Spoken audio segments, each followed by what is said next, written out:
Good morning mga guys! Heto po, nawala naman siyang work. Ngayon walang gamit, kaya dito sa bahay, doon siya nag-work. May natanggap siya ng parcel. Hindi uso sa kanya yung may dayot. Hindi uso yung dayot kay Noel Marcelo.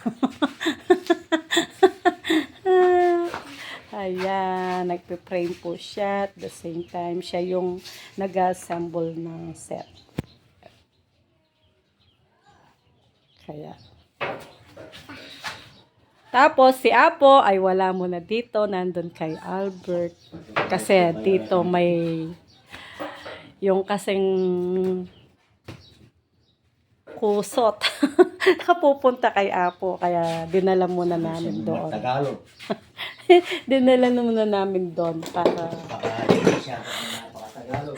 ayan. Kaya magluluto na muna ako.